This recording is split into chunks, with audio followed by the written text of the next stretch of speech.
Hello, everyone.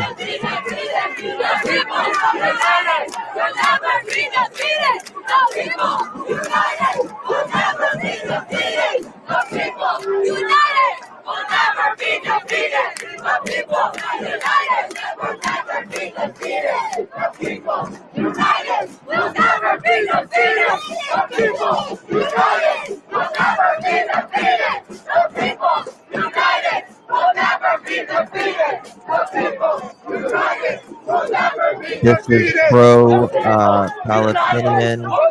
They are protesting against Netanyahu, who is to make a speech in Congress here shortly.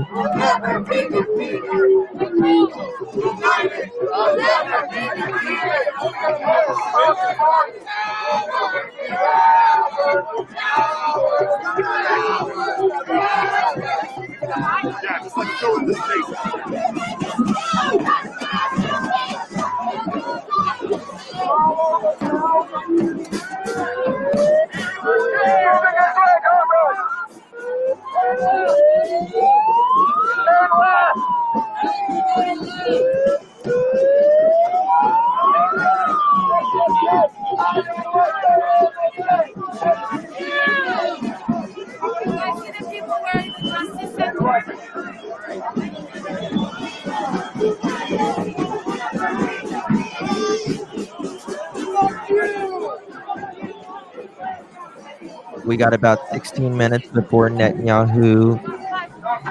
16 minutes before Netanyahu starts his Congress speech to the American people and to Congress.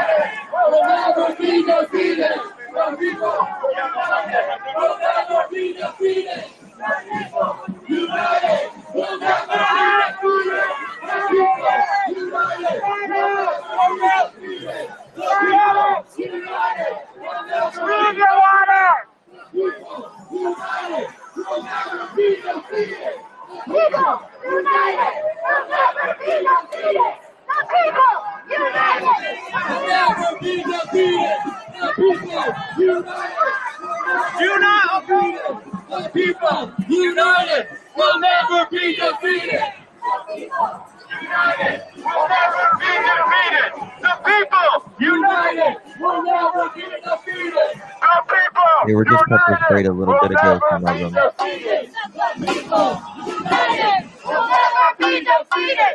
The people united will never be defeated. The people united will never be defeated. The people united will never be defeated. The people united will never be defeated. The people united will never be defeated. The people united will never be defeated. The people united.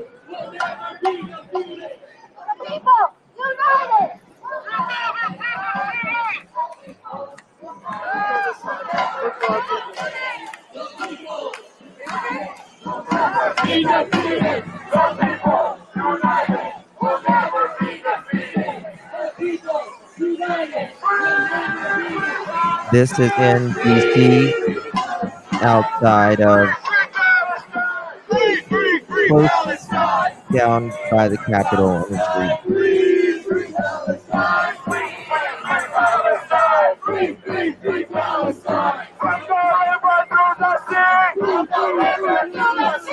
Palestine will be free. And from the sea to the river. From the sea to about 10 minutes until Palestine will live start. forever.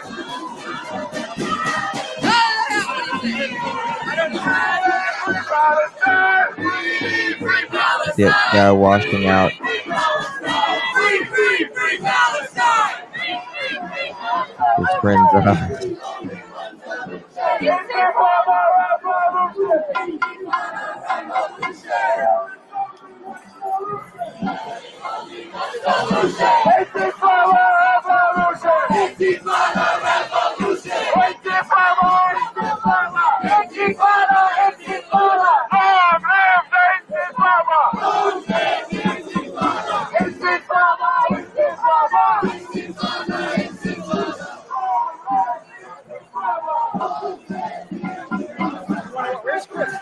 Hey, let's go.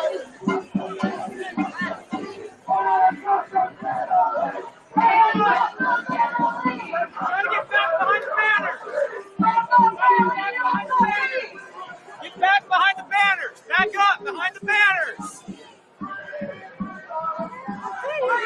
Free Palestine! Free Palestine! Free Palestine! Yes, Biden will speak at 8 p.m. tonight Eastern to the American people and to the world. How many kids did you kill today? How many kids did you kill today? Free Palestine! Free Palestine! Free Palestine!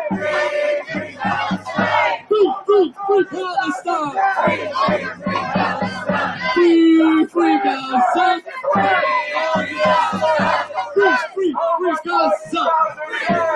Gaza! There is only one solution. That's what I say, Justice James. God help us all. Help us all. All of There us. is only one solution. There is only one solution! Intifada revolution. Intifada revolution! There is only one solution. There is only one solution! Intifada revolution. Intifada revolution! This is a Long live Intifada. kind of a Palestinian, pro-Palestinian march anti-Netanyahu. He's about to address Congress in about 7 minutes from now. We'll be switching over to that here shortly.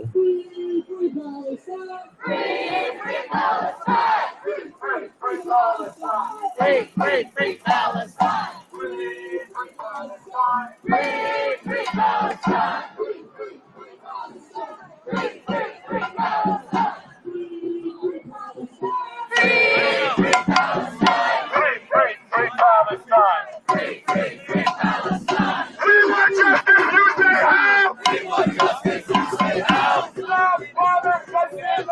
Stop bombing Gaza now!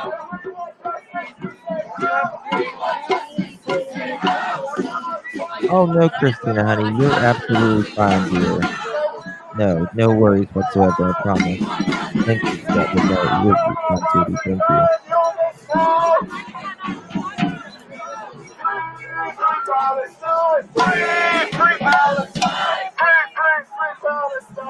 It's an individual's right.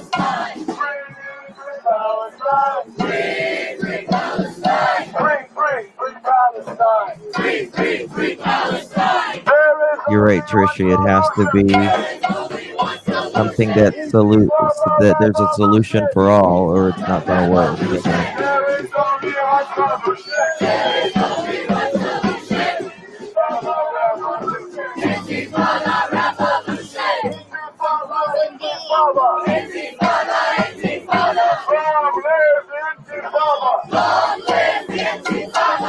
Teresa, these are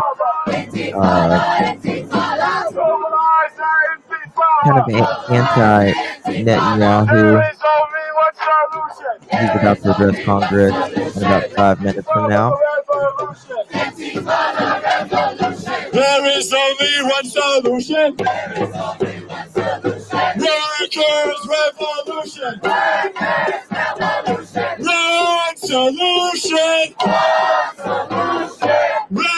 Revolution. One solution. Revolution. What solution? What solution? What solution? What solution?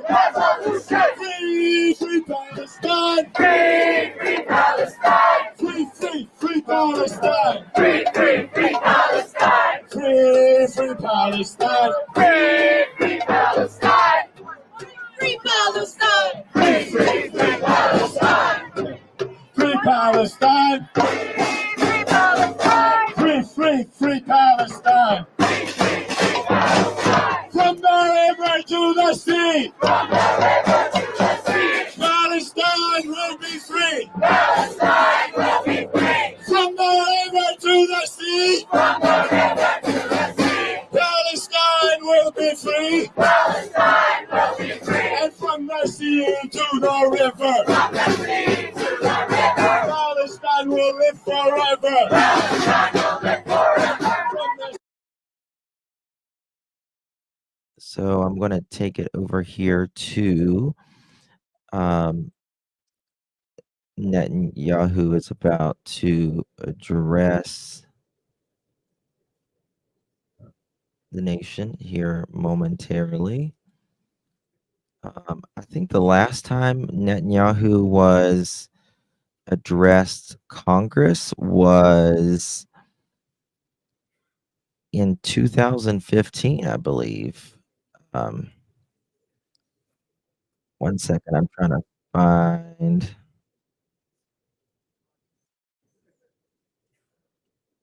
Bear with me. Okay, I'm going to switch over to the Associated Press. It's been quite a while since Netanyahu. Oops, wrong one. Wrong one. Oops. Bear with me, y'all.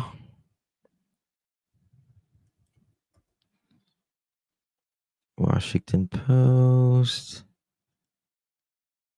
Here we go. Microphone's already on. All right, gavel is happening. Oops. Can't see it if I don't show it to you guys. Mr. Diplomatic Corps.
I'm pretty sure the last time he addressed Congress was like, yay, Debbie, thank you so much for becoming a member, my dear. Appreciate you. Welcome to the Pearls. Pearls look amazing on you, Debbie. Amazing. Thank you, my dear. Really do appreciate you so very much. Welcome to the family. Fix that issue. Thank you, sweet Debbie.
Thank you, Tara.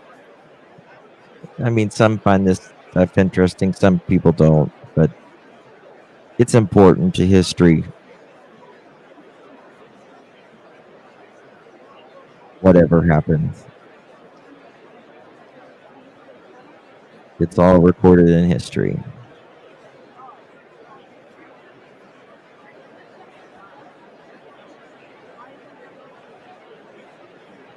We should be gaveling it in order very soon. Hey, Fluffy.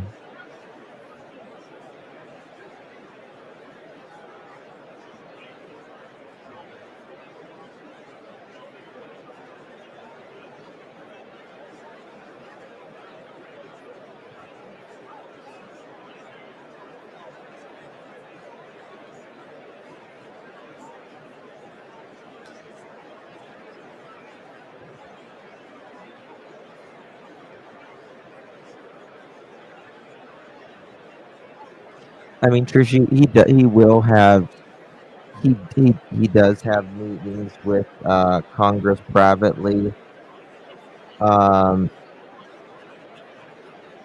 the president. Even though he is addressing Congress, he's technically addressing the American people.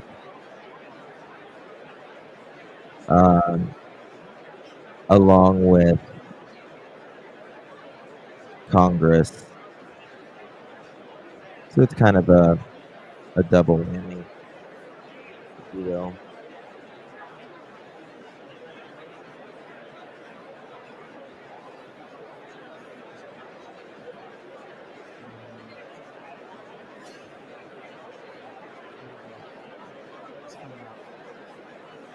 That's right. So we have to agree. We have to agree with peaceful protest, because no matter what, that is the whole point of a protest. Is half the people will never agree with you, right? The other half will. Sometimes you're on that half, sometimes you're not. There we go.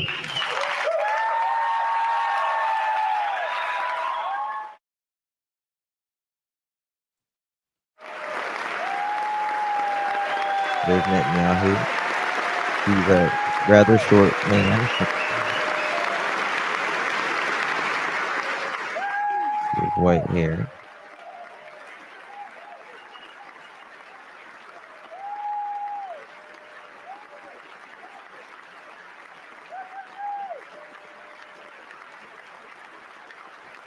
Thank you in the bushes.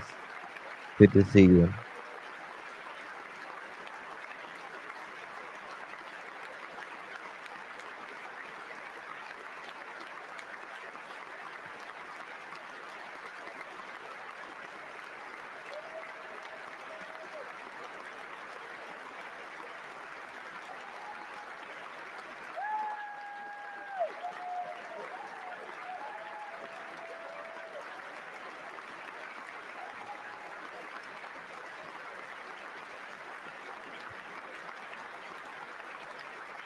For Israel, it's not about a red or a blue, because red presidents, blue presidents come and go, and he has to work with both.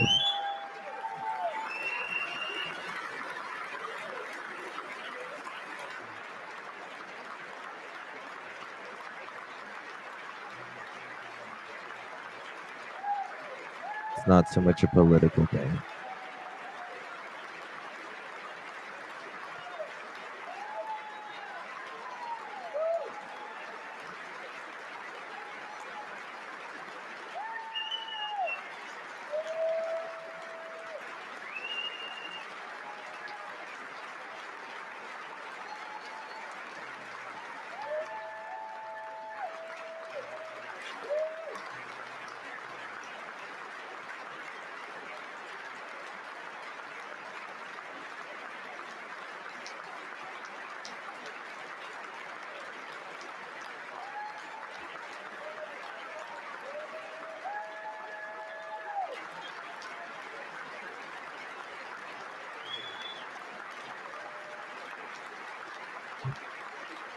Benjamin Netanyahu, he's getting up there in age. I'm pretty sure. How old is he?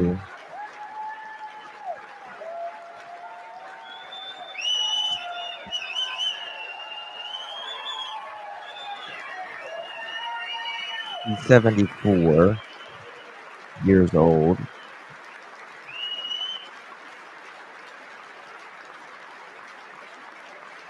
He's been married 3 times.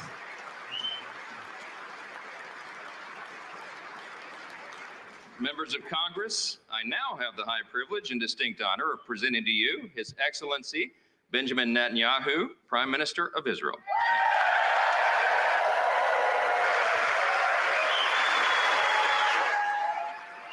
I understand Picklebum.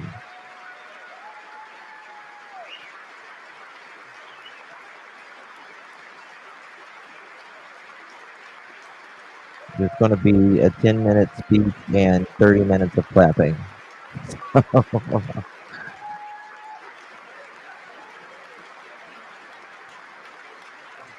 I'm just joking.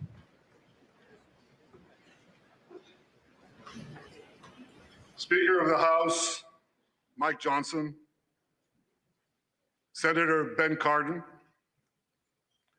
Minority Leader Hakeem Jeffries, Senate Majority Leader Chuck Schumer, Senate Minority Leader Mitch McConnell, Senators, members of Congress, distinguished guests.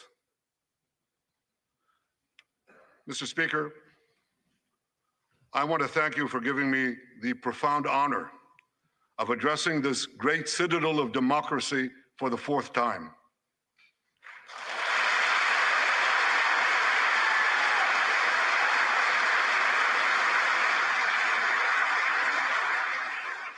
We meet today at a crossroads of history. Our world is in upheaval. In the Middle East, Iran's axis of terror confronts America, Israel, and our Arab friends. This is not a clash of civilizations. It's a clash between barbarism and civilization.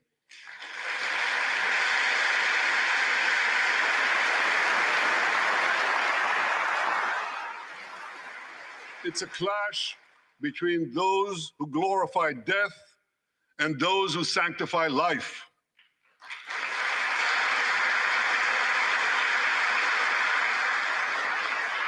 For the forces of civilization to triumph, America and Israel must stand together.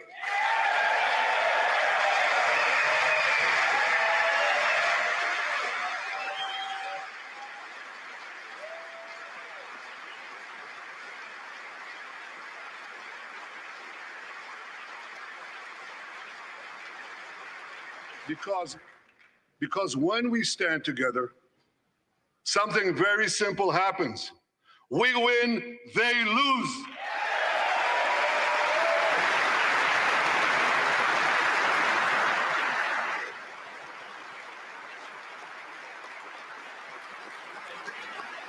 And my friends, I came to assure you today of one thing: we will win.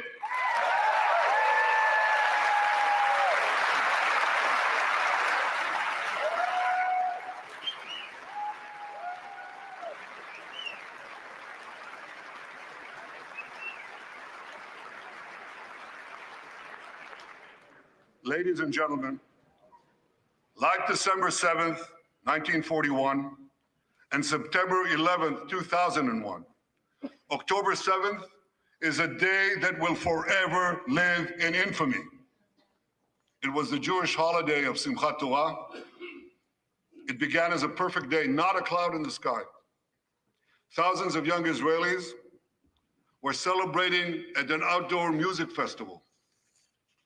And suddenly, at 6:29 a.m., as children were still sleeping soundly in their beds in the towns and kibbutzim next to Gaza, suddenly heaven turned into hell. 3,000 Hamas terrorists stormed into Israel. They butchered 1,200 people from 41 countries, including 39 Americans. Proportionately, compared to our population size, that's like 20 9/11s in one day.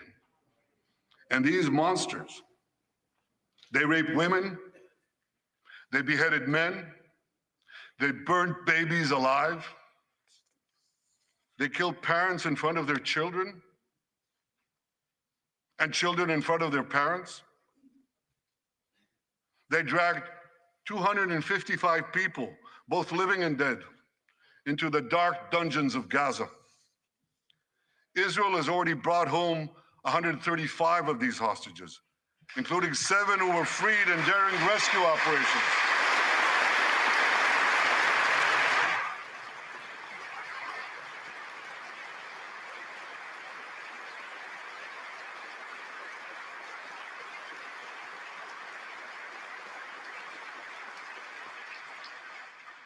One of those freed hostages, Noor Gamani, is here in the gallery, sitting near my wife, Sarah. On the morning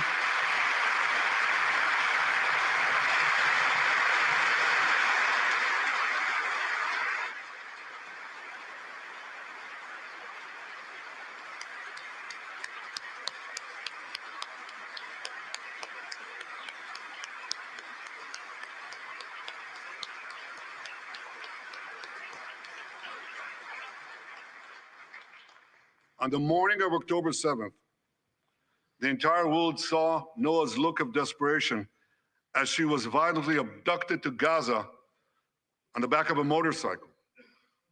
I met Noah's mother, Leora, a few months ago. She was dying of cancer. She said to me, "Prime Minister, I have one final wish. I wish to hug my daughter Noah one last time before I die."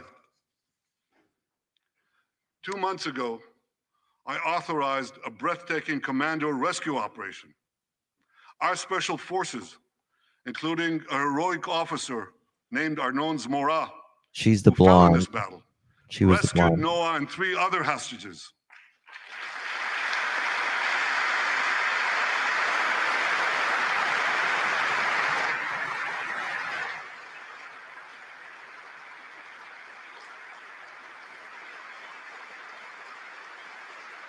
Noah, I think it's one of the most moving things. When Noah was reunited with her mother, Leora, and her mother's last wish came true. Noah, we're so thrilled to have you with us today. Thank you.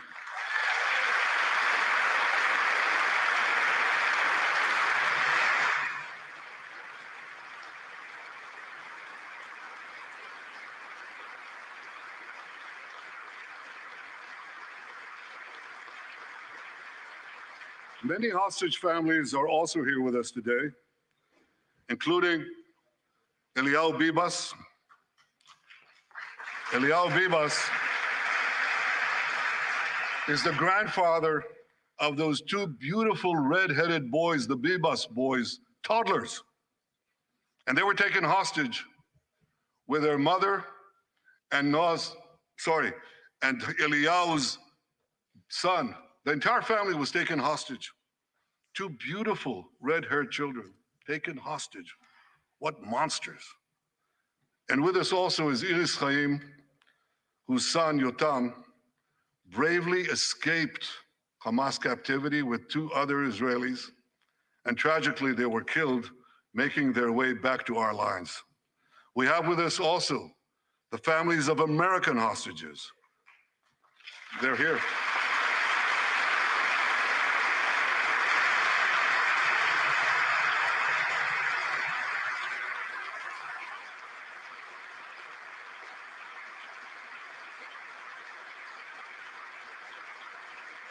Oh, I love the love in here.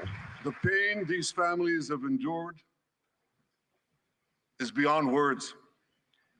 I met with them again yesterday, and I promised them this: I will not rest until all their loved ones are home, all of them.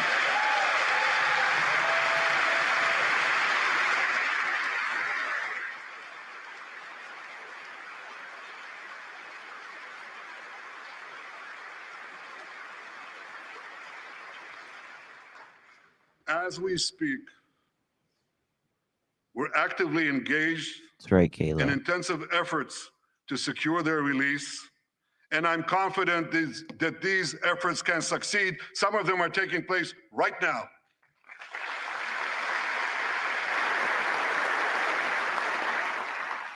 I want to thank President Biden for his tireless efforts on behalf of the hostages and for his efforts to the hostage families as well.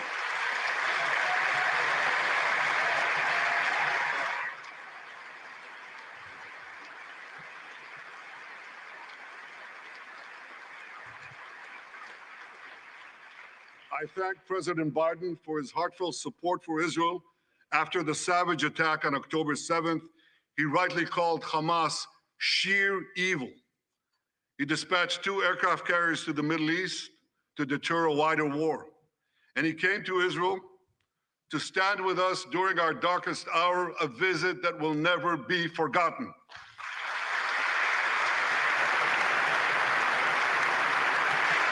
Sometimes it transcends politics. It's humanity. President Biden and I have known each other for over 40 years.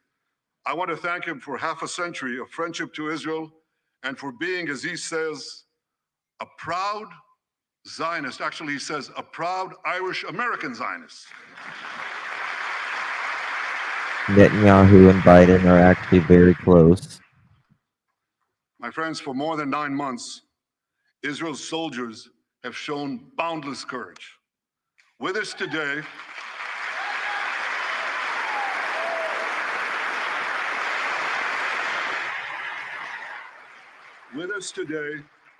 is Lieutenant Avichai Reuven. Hamas, Stephanie, Hamas.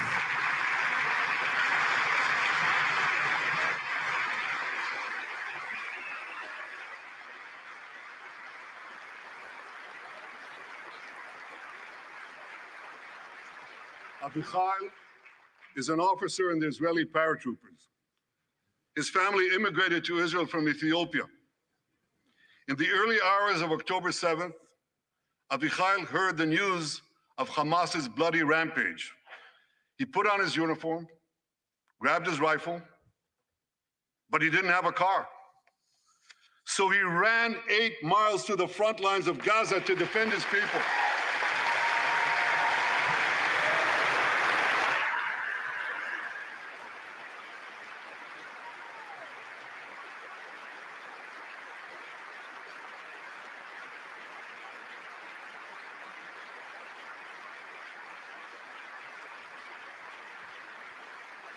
You hear that right? He ran 8 miles, came to the front lines, killed many terrorists, and saved many, many lives. Avichai, we all honor your remarkable heroism. Another Israeli is with us here today, and he's stand up right next to Avichai. This is Master Sergeant Ashraf al-Bakhiri.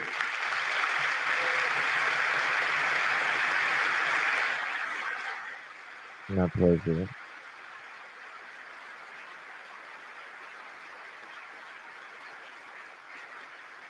Ashraf is a veteran soldier from the Israeli Muslim community of Raat. On October 7th, Ashraf too killed many terrorists. First, he defended his comrades in the military base, and he then rushed to defend the neighboring communities, including the devastated community of Kibbutz Be'eri. Like Ashraf,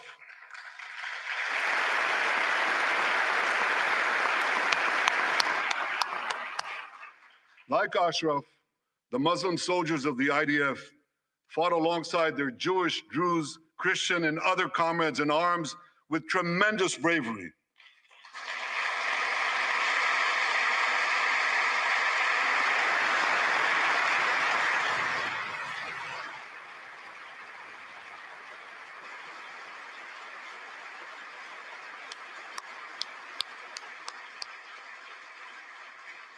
A third hero, Lieutenant Asa Sofer, is also here with us.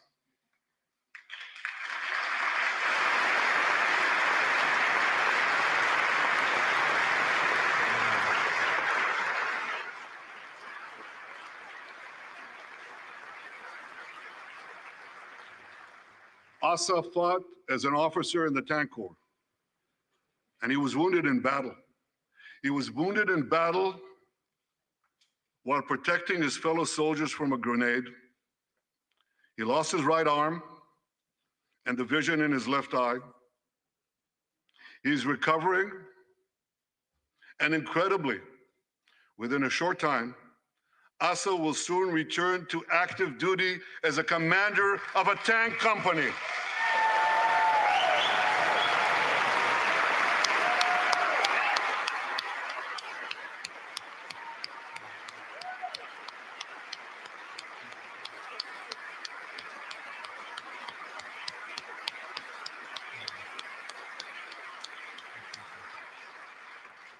I just learned there is a fourth hero here, Lieutenant Jonathan Ben Chamo, who lost a leg in Gaza and continued to fight.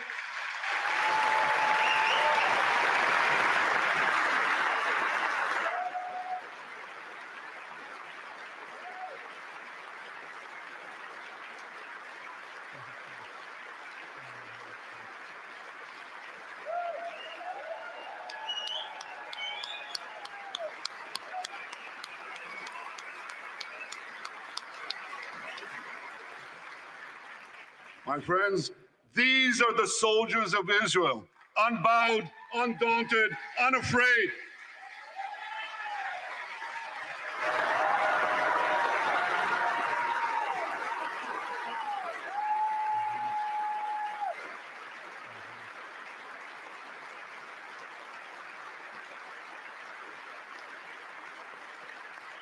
As the Bible says, Am kelavi yakum. They shall rise like lions. They have risen like lions. The lions of Judah, the lions of Israel.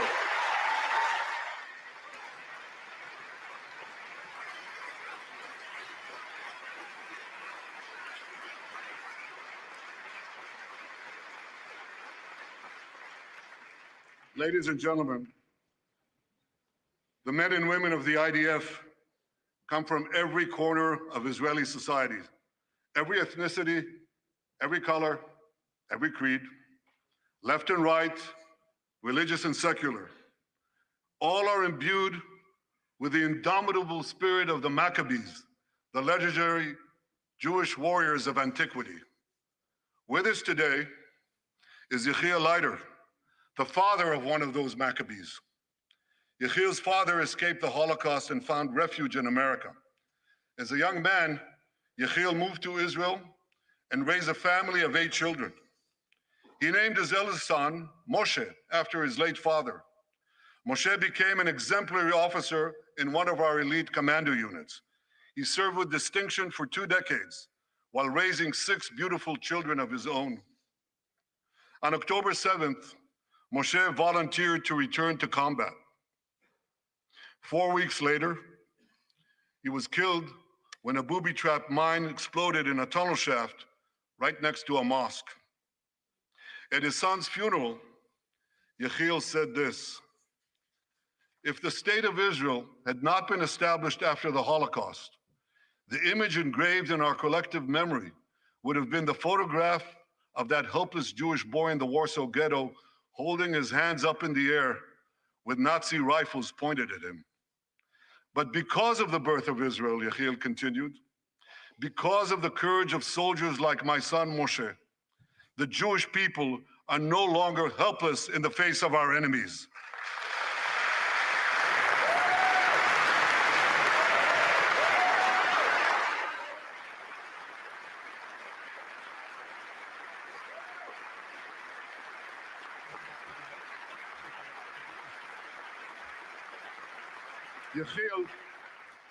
Yechiel, please rise so we can honor your son's sacrifice. And I pledge to you and to all the bereaved families of Israel, some of whom are in this hall today, the sacrifice of your loved ones will not be in vain.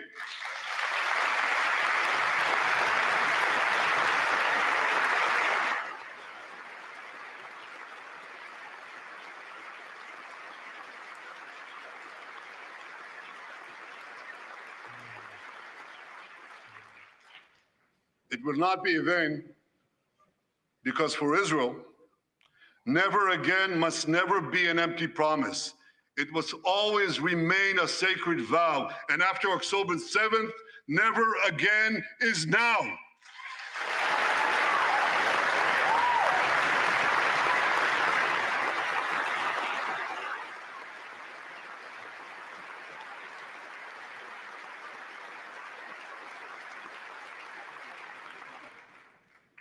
My friends, defeating our brutal enemies requires both courage and clarity. Clarity begins by knowing the difference between good and evil. Yet incredibly, many anti-Israel protesters, many choose to stand with evil. They stand with Hamas. They stand with rapists and murderers. They stand with people who came into the kibbutzim, into a home. The parents hid the children, the 2 babies, in the attic, in a secret attic. They murdered the families, the parents. They found the secret latch to the hidden attic, and then they murder the babies. These protesters, stand with them. They should be ashamed of themselves.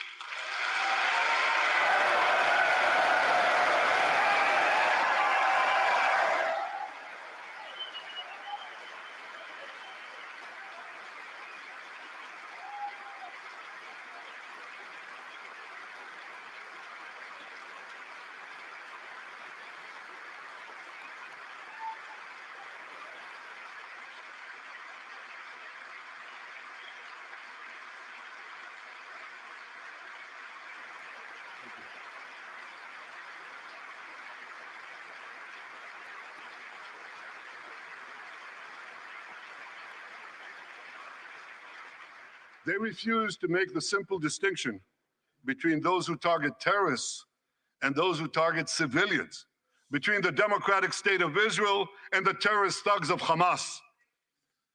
We recently learned from the National Security Director, US Director of National Intelligence, that Iran is funding and promoting anti-Israel protests in America. They want to disrupt America. So these protesters burn American flags even on the 4th of July. And I wish to salute the fraternity brothers at the University of North Carolina who protected the American flag against these anti-Israel protesters.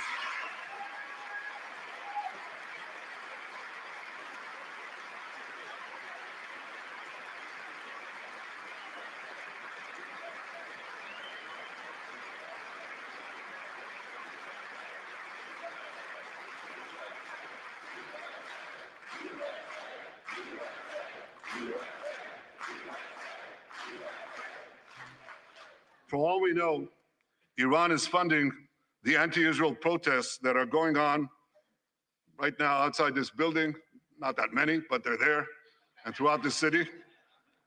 Well, I have a message for these protesters. When the tyrants of Tehran, who hang gays from cranes and murder women for not covering their hair, are praising, promoting, and funding you, you have officially become Iran's useful idiots.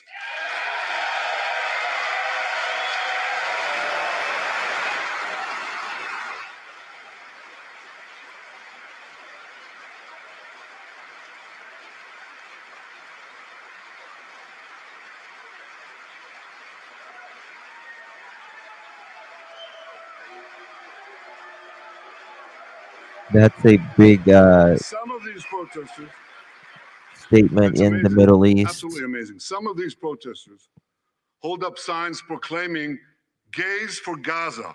They might as well hold up signs saying chickens for KFC.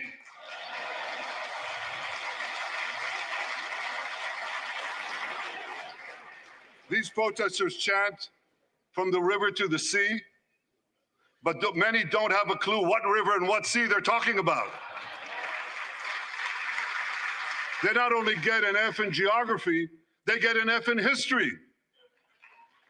They call Israel a colonialist state. Don't they know that the land of Israel is where Abraham, Isaac, and Jacob prayed, where Isaiah and Jeremiah preached, and where David and Solomon ruled?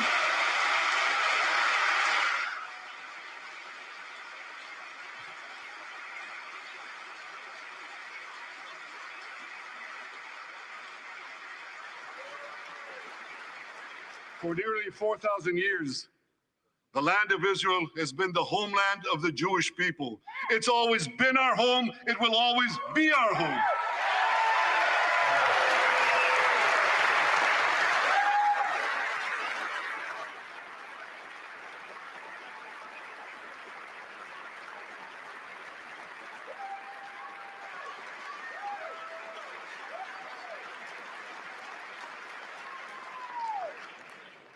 It's not only the campus protesters who get it wrong. It's also the people who run those campuses. 80 years after the Holocaust, 80 years after the Holocaust, the presidents of Harvard, Penn, and I'm ashamed to say my alma mater, MIT, couldn't bring themselves to condemn the calls for the genocide of Jews. You remember what they said? They said, It's true, Anissa. it depends on the context. Well, let me give these befuddled academics a little context.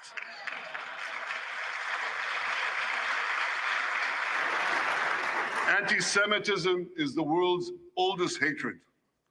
For centuries, the massacre of Jews was always preceded by wild accusations. We were accused of everything from poisoning wells, to spreading plagues, to using the blood of slaughtered children to bake Passover matzahs. These preposterous anti-Semitic lies led to persecution, mass murder, and ultimately to history's worst genocide, the Holocaust. Now, just as malicious lies were leveled for centuries at the Jewish people, malicious lies are now being leveled at the Jewish state. No, don't applaud. Listen. The outrageous slanders that paint Israel as racist and genocidal are meant to delegitimize Israel, to demonize the Jewish state, and to demonize Jews everywhere. And no wonder we've witnessed an appalling rise of anti-Semitism in America and around the world. My friends, whenever and wherever we see the scourge of anti-Semitism, we must unequivocally condemn it and resolutely fight it, without exception.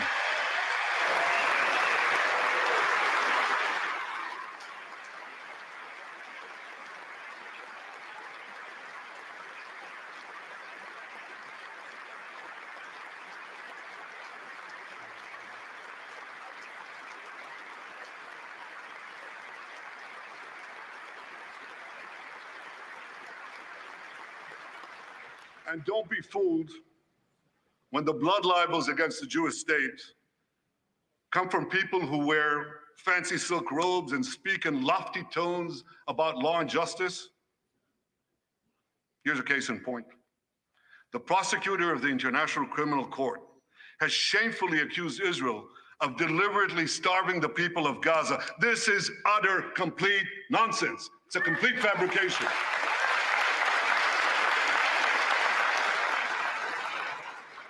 Israel has enabled more than 40,000 aid trucks to enter Gaza. That's 500,000 tons of food. And that's more than 3,000 calories for every man, woman, and child in Gaza. If there are Palestinians in Gaza who aren't getting enough food, it's not because Israel is blocking it, it's because Hamas is stealing it.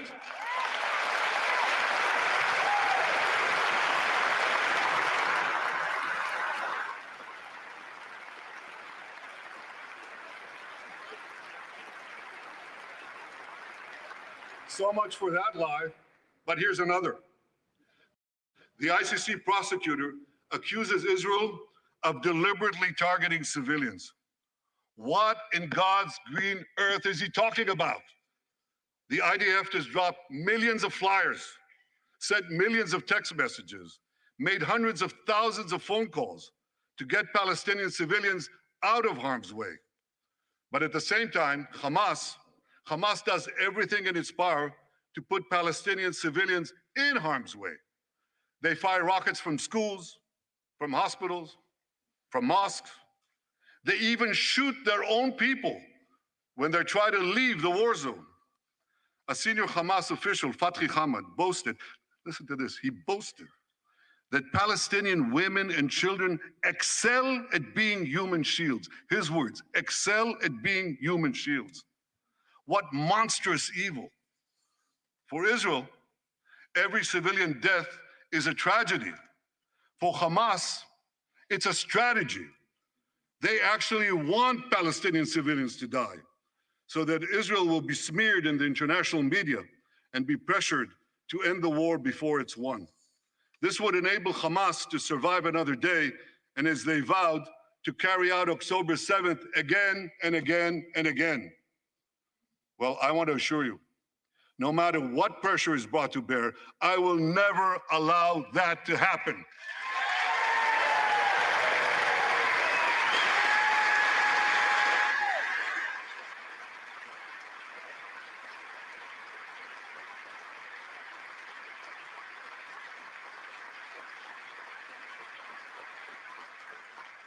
The vast majority of Americans have not fallen for this Hamas propaganda. They continue to support Israel. And I want to say thank you, America, and thank you, senators and House members who continue to support us, continue to support Israel, continue to support the truth and see through the lies.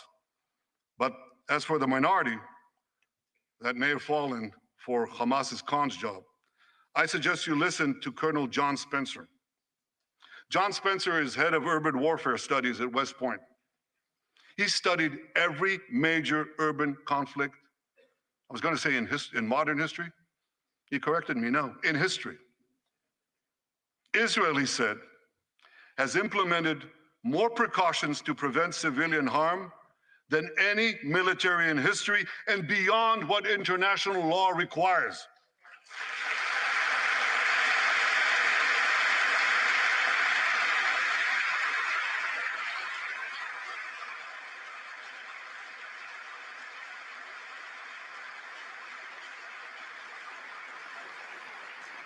That's why, despite all the lies you've heard, the war in Gaza has one of the lowest ratios of combatants to non-combatants casualties in the history of urban warfare.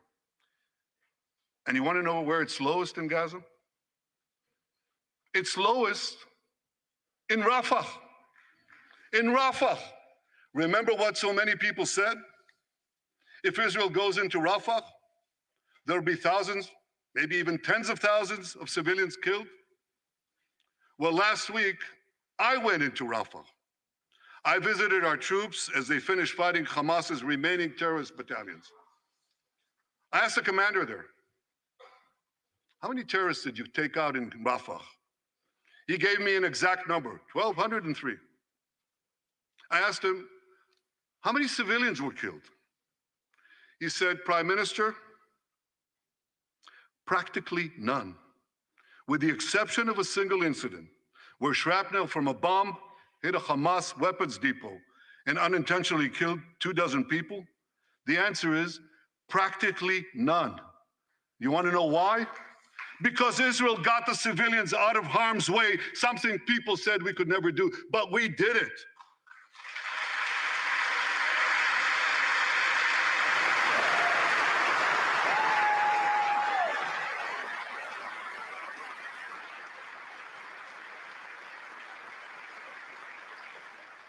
These heroes here today, the heroic soldiers of Israel, should not be condemned for how they're conducting the war in Gaza. They should be commended for it.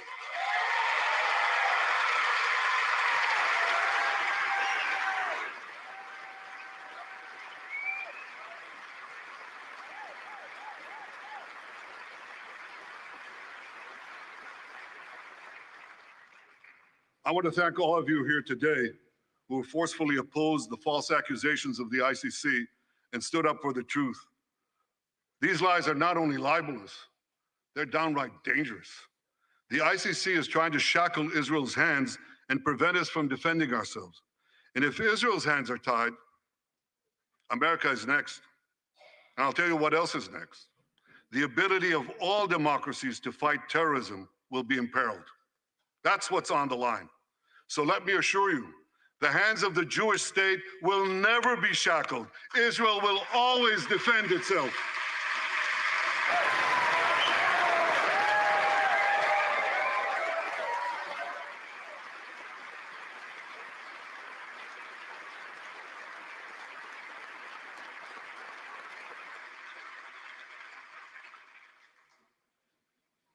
My friends, in the Middle East, Iran is virtually behind all the terrorism, all the turmoil, all the chaos, all the killing. And that should come as no surprise. When he founded the Islamic Republic, Ayatollah Khomeini pledged, "We will export our revolution to the entire world." We will export the Islamic revolution to the entire world. Now ask yourself, which country ultimately stands in the way of Iran's maniacal plans to impose radical Islam on the world? And the answer is clear. It's America, the guardian of Western civilization and the world's greatest power.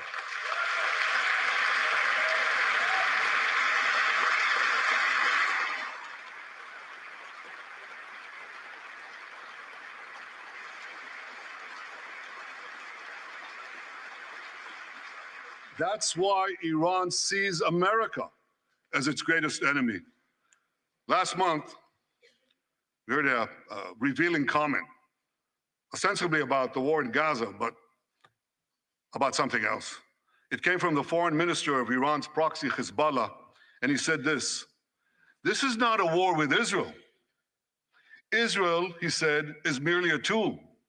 The main war, the real war, is with America." Iran's regime has been fighting America from the moment it came to power.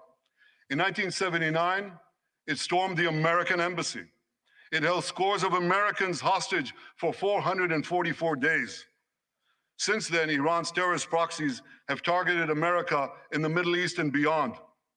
In Beirut, they killed 241 US servicemen. In Africa, they bombed American embassies. In Iraq, they supplied explosives to maim and kill thousands of American soldiers. In America, they actually sent death squads. They sent death squads here to murder a former Secretary of State and a former National Security Advisor. And as we recently learned, they even brazenly threatened to assassinate President Trump. But Iran understands that to truly challenge America, it must first conquer the Middle East. And for this, it uses its many proxies, including the Houthis, Hezbollah, and Hamas. Yet in the heart of the Middle East, standing in Iran's way, is one proud pro-American democracy, my country, the State of Israel.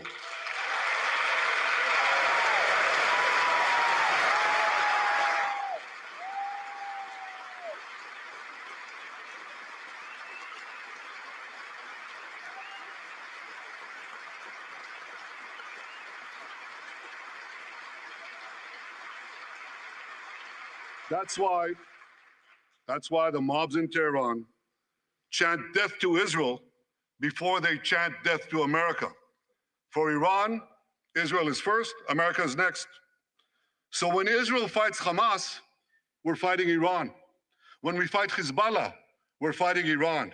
When we fight the Houthis, we're fighting Iran. And when we fight Iran, we're fighting the most radical and murderous enemy of the United States of America. And one more thing. When Israel acts to prevent Iran from developing nuclear weapons that could destroy Israel and threaten every American city, every city that you come from, we're not only protecting ourselves, we're protecting you.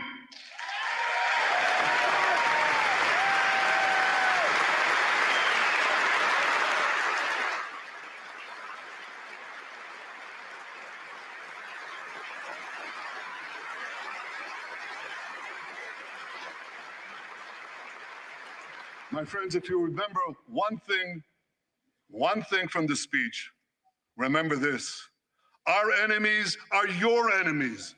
Our fight is your fight, and our victory will be your victory.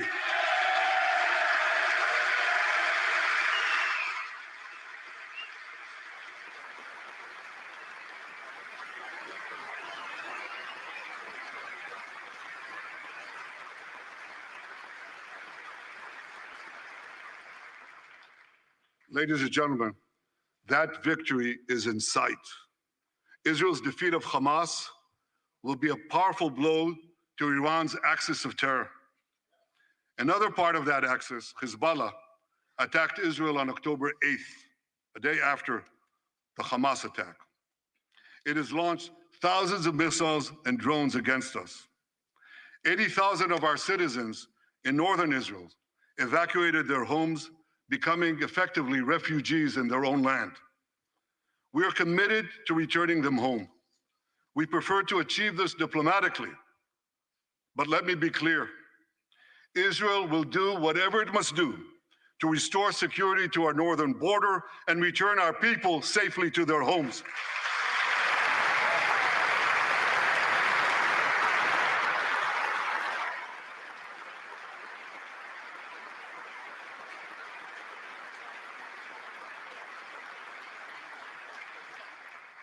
Last Friday, a third Iranian proxy, the Houthis, attacked Tel Aviv with a deadly drone. It exploded a few hundred feet from the American consulate, killing one person and injuring 9. On Saturday, I authorized a swift response to that attack. All our enemies should know this. Those who attack Israel will pay a very heavy price. And as we defend ourselves,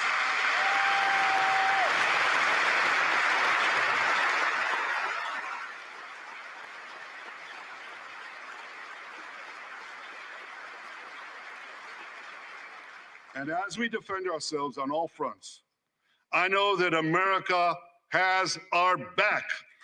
And I thank you for it. All sides of the aisle, thank you.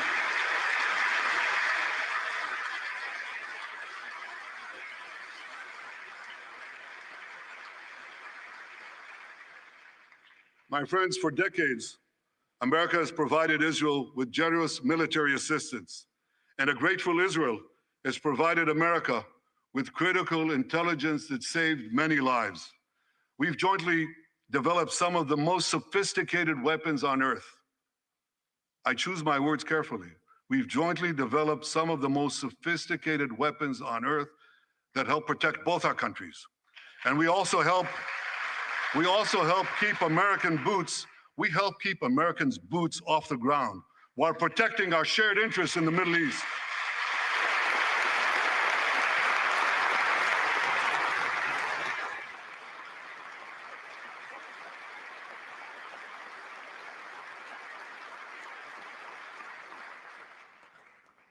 I deeply appreciate America's support, including in this current war.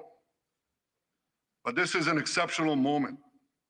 Fast-tracking U.S. military aid can dramatically expedite an end to the war in Gaza and help prevent a broader war in the Middle East.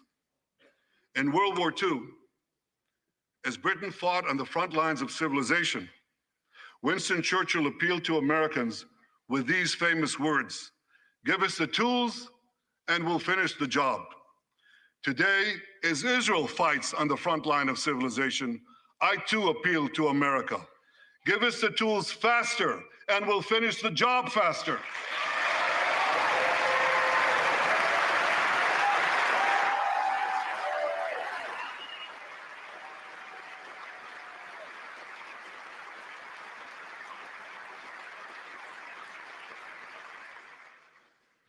My dear friends, the war in Gaza could end tomorrow if Hamas surrenders, disarms, and returns all the hostages.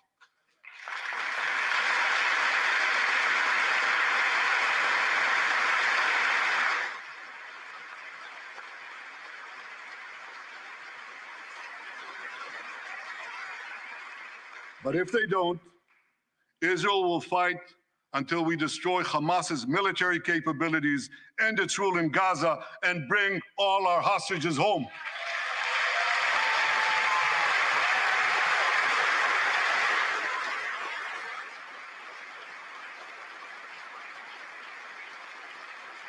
That's what total victory means, and we will settle for nothing less.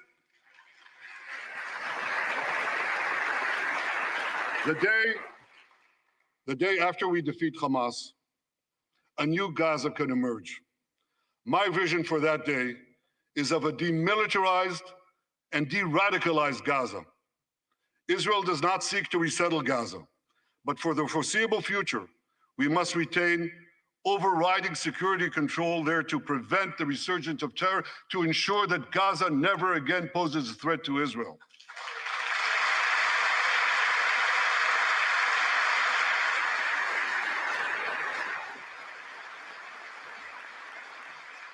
Gaza should have a civilian administration run by Palestinians who do not seek to destroy Israel. That's not too much to ask.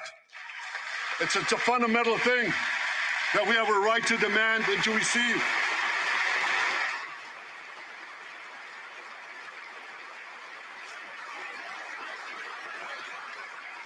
A new generation of Palestinians must no longer be taught to hate Jews, but rather to live in peace with us.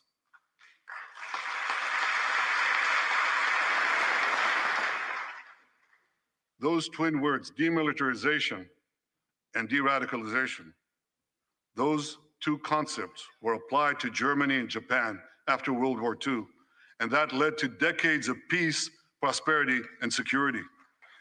Following our victory,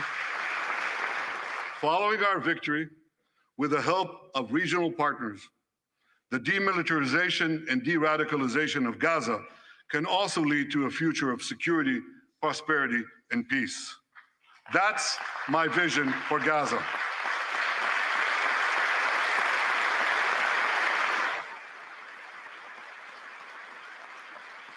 Now, here's my vision for the broader Middle East.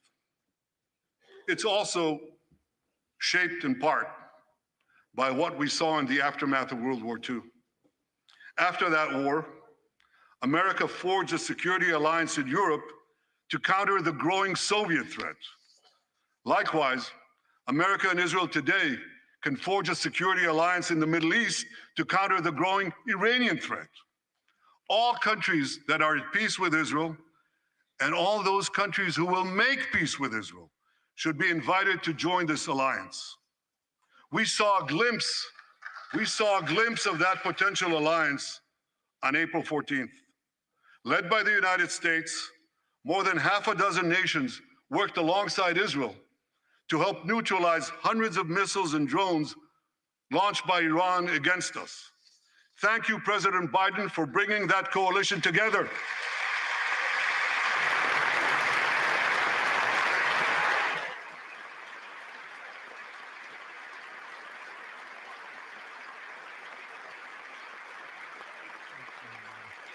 The new alliance I envision would be a natural extension of the groundbreaking Abraham Accords. Those accords saw peace forged between Israel and 4 Arab countries, and they were supported by Republicans and Democrats alike. We could call, I have a name for this new alliance. I think we should call it the Abraham Alliance. I want to thank President Trump for his leadership in brokering the historic Abraham Accords.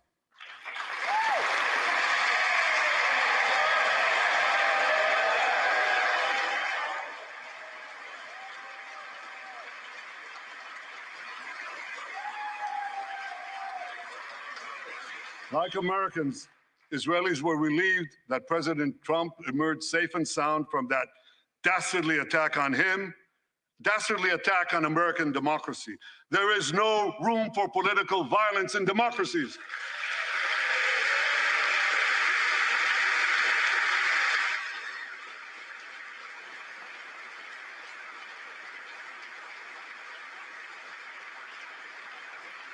I also want to thank President Trump for all the things he did for Israel, from recognizing Israel's sovereignty over the Golan Heights, to confronting Iran's aggression, to recognizing Jerusalem as our capital and moving the American embassy there.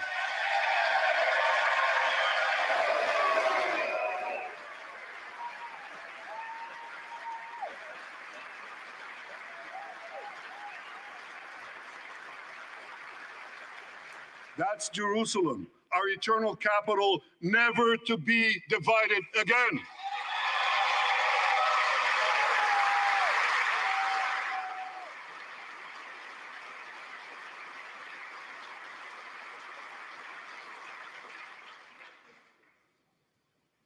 My dear friends, Democrats and Republicans, despite these times of upheaval, I'm hopeful about the future. I'm hopeful about Israel because my people, the Jewish people, emerged from the depths of hell, from dispossession and genocide. And against all odds, we restored our sovereignty in our ancient homeland.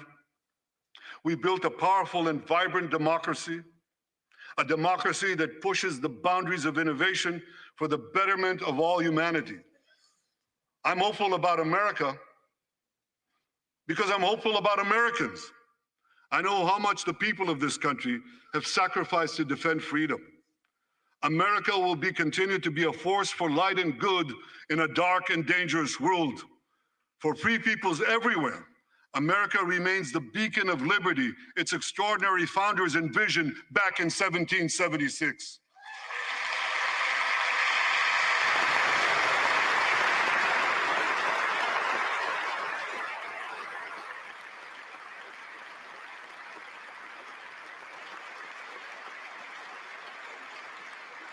Working together, I'm confident that our two nations will vanquish the tyrants and terrorists who threaten us both. As Israel's Prime Minister, I promise you this: no matter how long it takes, no matter how difficult the road ahead, Israel will not relent, Israel will not bend. We will defend our land, we will defend our people, we will fight until we achieve victory. Victory over liberty, rather victory of liberty over tyranny, victory of life over death, victory of good over evil. That's our solemn commitment.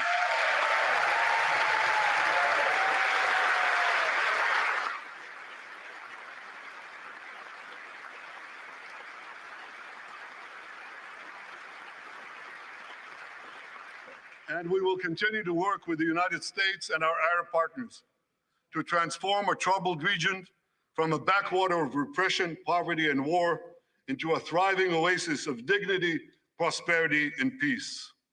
In this noble mission, as in many others, Israel will always remain America's indispensable ally. Through thick and thin,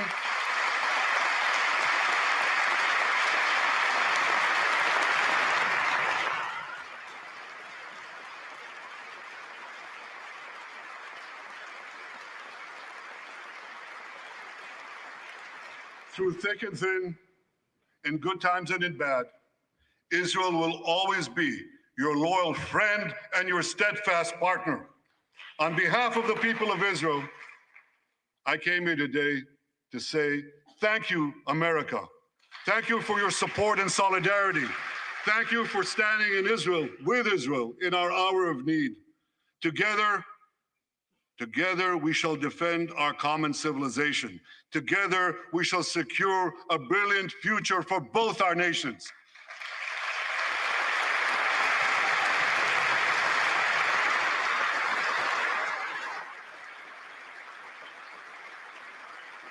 May God bless Israel, may God bless America, and may God bless the great alliance between Israel and America forever.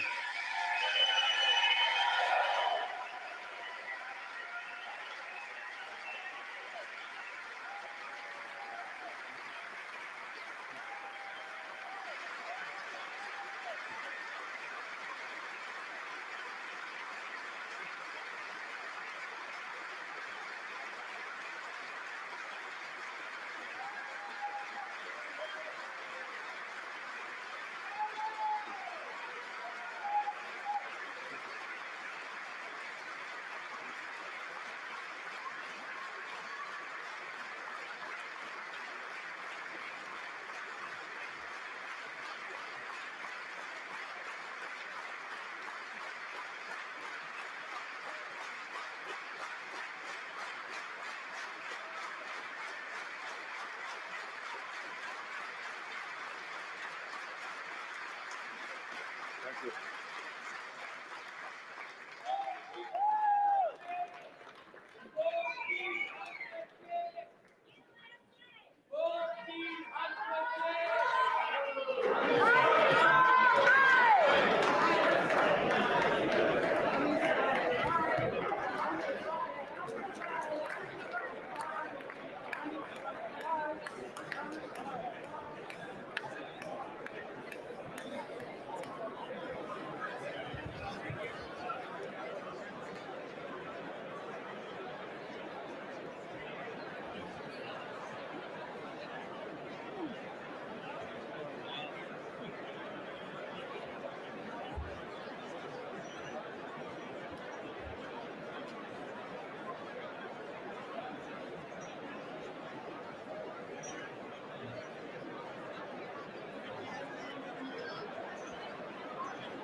All right, and there is Benjamin Netanyahu giving a speech that was about an hour long to the American people, his fourth speech that he has ever given to Congress.